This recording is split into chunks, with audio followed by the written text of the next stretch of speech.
Hello and welcome to Wrestling Tropoler, the channel where we analyze professional wrestling. If this is your first time here, help the channel by clicking the subscribe button. Today we are going back to 2019 to talk about the horrible Undertaker and Goldberg rivalry. We pick up the story of the Goldberg and Undertaker rivalry on the January 23rd, 2017 edition of Monday Night Raw, the last Raw broadcast before the 2017 Royal Rumble. And this is 2 months after Goldberg shocked the wrestling universe by defeating Brock Lesnar in 1 minute and 26 seconds. Goldberg at this point was being portrayed as an unstoppable beast, which is kind of easy to do if you squash Brock Lesnar in under 2 minutes.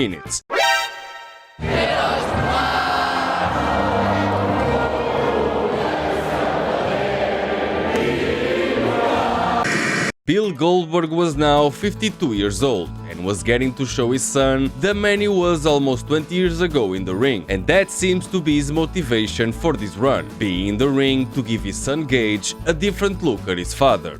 In the main event of the January 23rd Raw broadcast, we find Goldberg in the ring cutting a promo promising to throw 29 other superstars over the top rope in that year's Royal Rumble. Then Paul Heyman shows up along with Brock Lesnar, who is also scheduled to compete in the Royal Rumble, leading to the escalation of tensions between these two behemoths. Then in the boiling point of tensions between Goldberg and Lesnar, The Undertaker materializes in the ring, staring daggers at both The Undertaker's past and The Undertaker's future as Raw goes off the air. At this point, the man behind the Undertaker gimmick, Mark Calloway, is 51 years old and is struggling with the final days of his in-ring career, ever since his match with Brock Lesnar at WrestleMania 30, where not only the Undertaker lost the streak, Undertaker lost the match, and the Undertaker also lost his in-ring confidence. And that loss of confidence, compounded with suffering from a range of injuries, the most severe being on his right hip, at this point the plan was for the dead man to meet Roman Reigns in the ring at WrestleMania 33 and retire. 6 days later, January 28th, Undertaker and Goldberg would again meet in the middle of the ring during the Royal Rumble match, after the rest of the roster did most of the work. Goldberg makes his entrance to a ring where Lesnar is already dominating, and again Goldberg surprises everyone by quickly dispatching Lesnar with a jackhammer, followed by throwing Lesnar off the ring, and soon after the Wyatts proceed to pummel Goldberg, and The Undertaker is standing in the ring behind Goldberg, eyeballing the crap out of Goldberg, amidst all the bodies of the rest of the roster. Goldberg then turns around, chokeslam on Goldberg, Rusev and Corbin interfere, out goes Corbin, spear on The Undertaker, out goes Harper, and The Undertaker eliminates Goldberg. This is such good. Undertaker is then eliminated by Roman Reigns, setting up their WrestleMania rivalry. But that's a story for another day. Randy Orton goes on to win this Rumble match, and this was the start of the Goldberg-Undertaker rivalry, and sadly, this interaction between The Undertaker and Goldberg is the high point of this whole rivalry. Fast forward to May 2019, and the WWE is deep in their relationship with the Saudi Arabian government to produce wrestling shows emanating from Saudi Arabia, and the third of such events looms on the horizon: Super Showdown 2019, a pay-per-view with a name that the year before was associated with Australia, but since 2019 has been one of the big two pay-per-views airing from Saudi Arabia. By May 2019, Undertaker fixed himself by having hip replacement surgery, following the Roman-Undertaker match at WrestleMania 33 that fell short of expectations. Undertaker returned to the ring and trained long and hard, appearing at WrestleMania 34 for a short 3-minute match with John Cena, where The Undertaker impressed everyone with his quickness and agility. The Undertaker, now physically able to compete, was searching for a last match fitting of his long and illustrious career, a lasting moment that would serve as the final chapter of The Undertaker's story, but that proved to be harder than it seemed. After the brief encounter with Cena, Undertaker had a decent casket match against Rusev, followed by crapping the bed with 3 other 50-year-old dudes with a stinker of a match at the Crown Jewel pay-per-view back in October of 2018, which again left the Undertaker heavily doubting himself and his in-ring career as well. On the other side of the coin, by May 2019, Goldberg's gimmick was also on the decline, and even though Goldberg had the benefit of always having short matches, the Goldberg luster was starting to wear off, and the people were starting to see through it. Goldberg went into the Hall of Fame in 2018 and was still being portrayed as an unstoppable force, and his gimmick was never quite exposed during this recent WWE stint like the Undertaker's had been, but all that would change in the Super Showdown pay-per-view.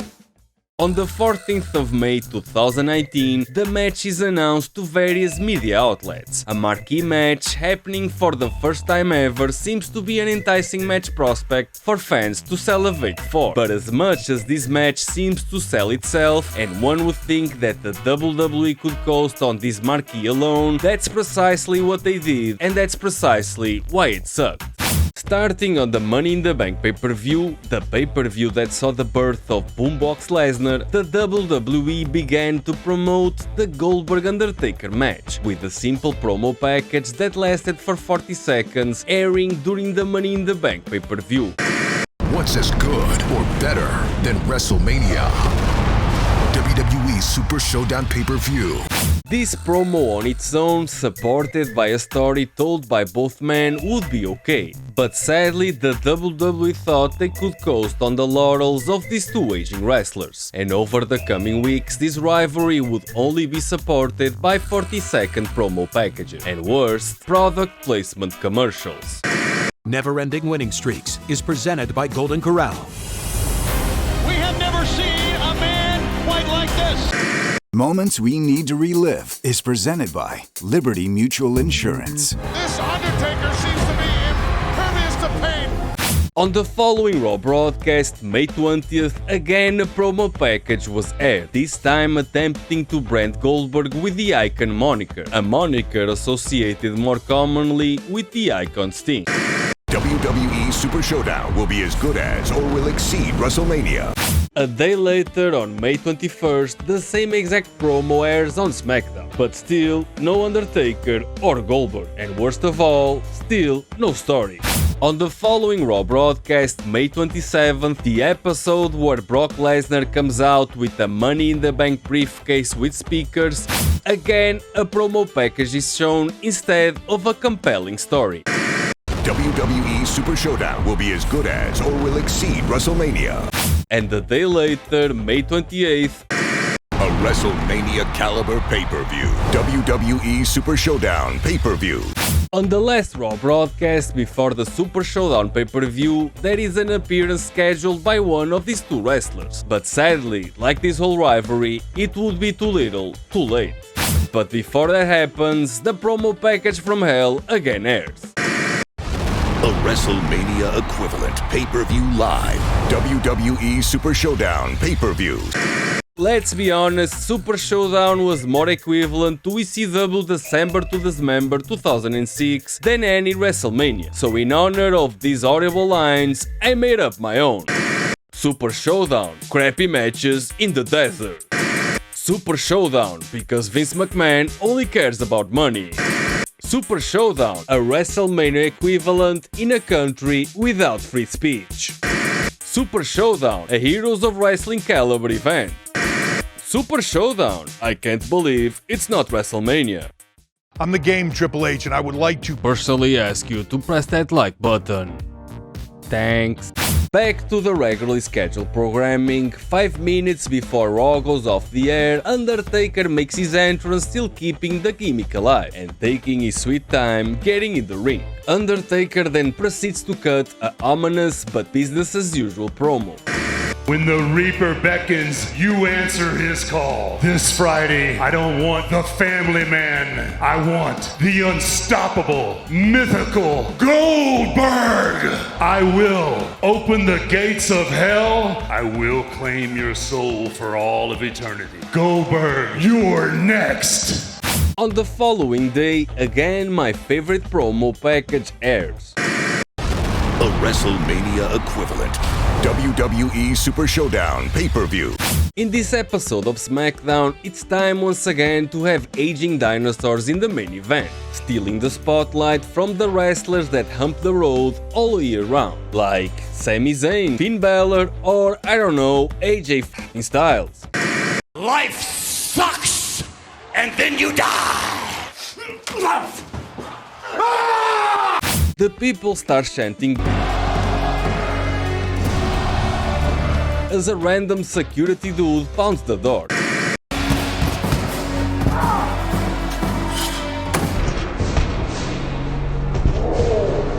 And Goldberg proceeds to walk towards the ring area, planting a loogie right on the floor in the process. Classy.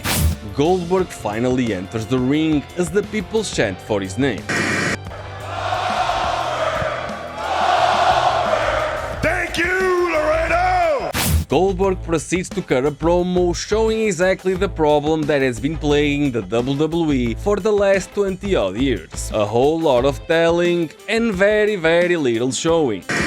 I've been waiting over 20 years. I finally get that match I always wanted. One-on-one with The Undertaker. I don't want the family man Goldberg anywhere near Taker, so I left his ass at home. Friday night, you're gonna get that ass-kicking Goldberg that you asked for. Undertaker, you're next to rest in peace.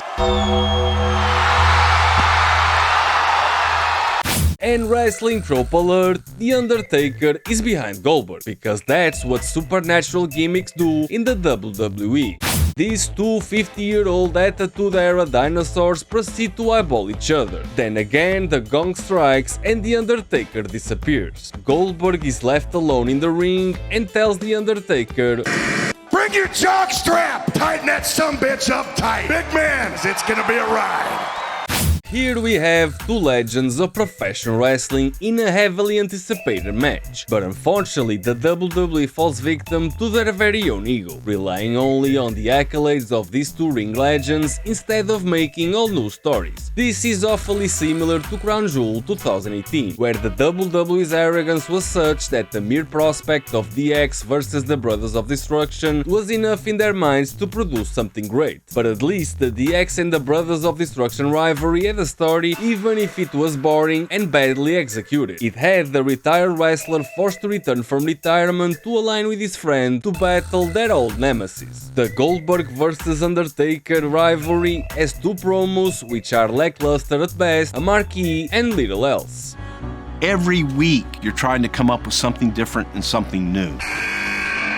There is, however, a story here. On one side we have the story of the man behind the gimmick looking to retire, desperately searching for a defining moment to end his career. A man that envies Shawn Michaels for his retirement 10 years back. On the other side we have Goldberg, also an aging wrestler still trying to be the man. And what's interesting about Goldberg is that he's doing it because he wants his son Gage to see him wrestle in the ring. And at this point the purpose of Bill Goldberg's life seems to be wanting to be a good father to his son. And from what I gather, Goldberg, the person behind the gimmick, seems to be a great father.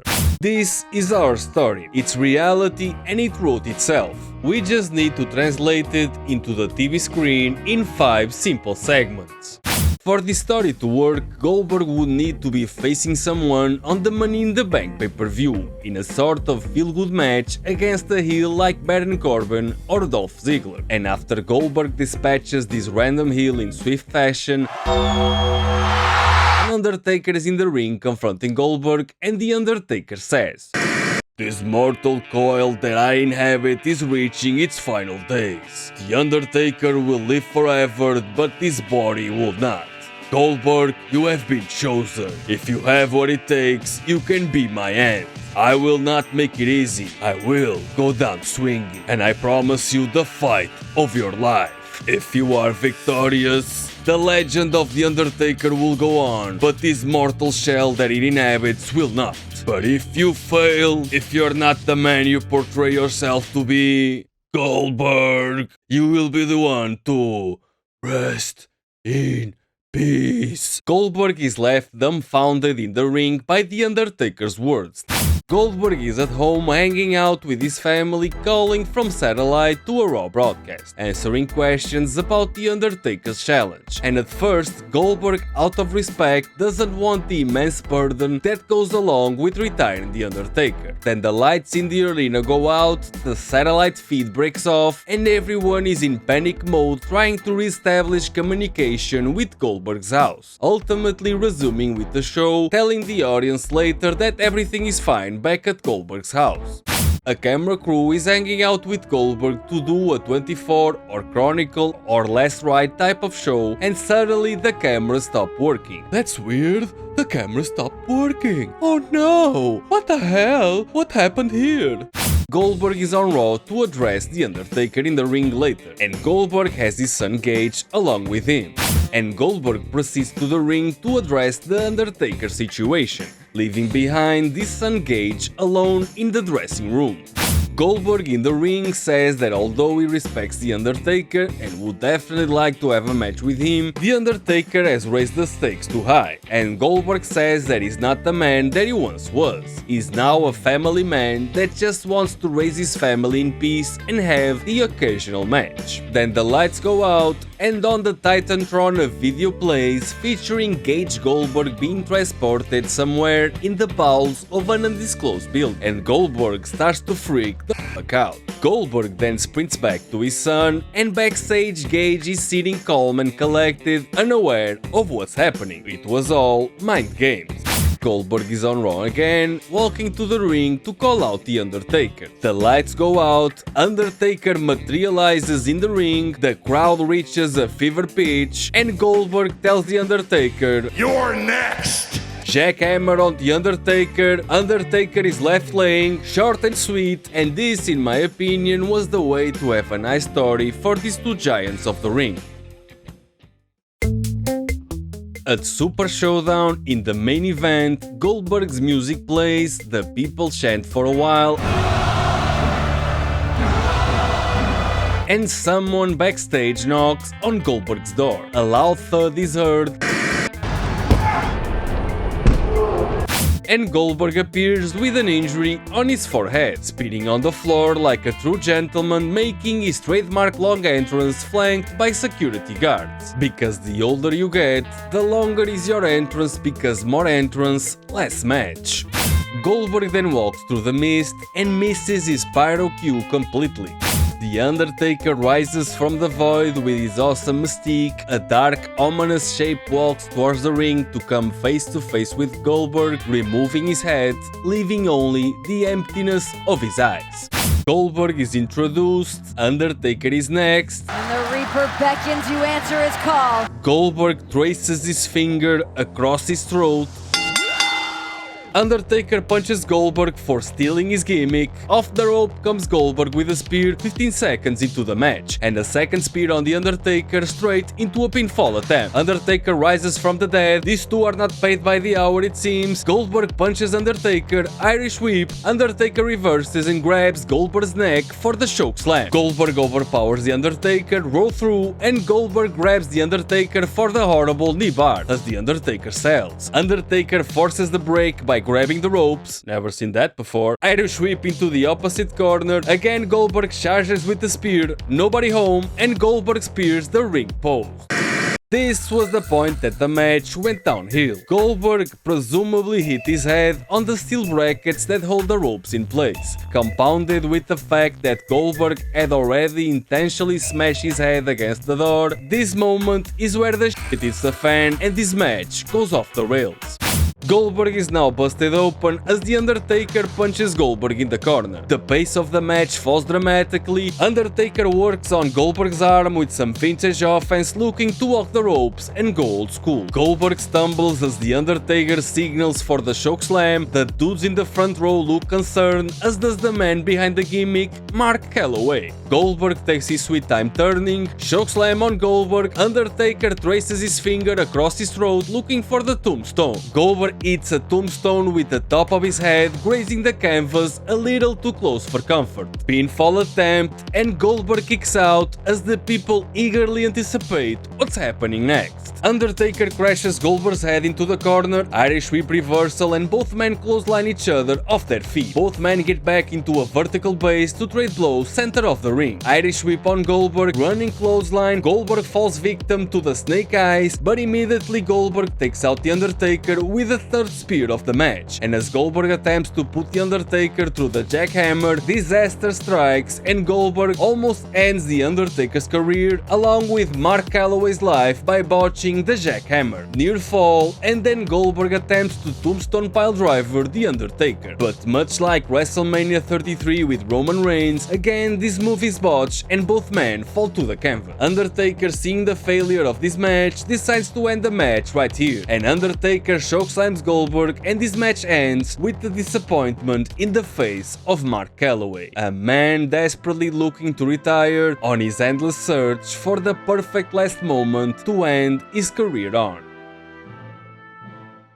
Thank you for watching this trip down memory lane. If I missed anything, please let me know in the comments below. Feel free to press that like button and also subscribe for more future content just like this, or better. This has been fun. Thank you for watching.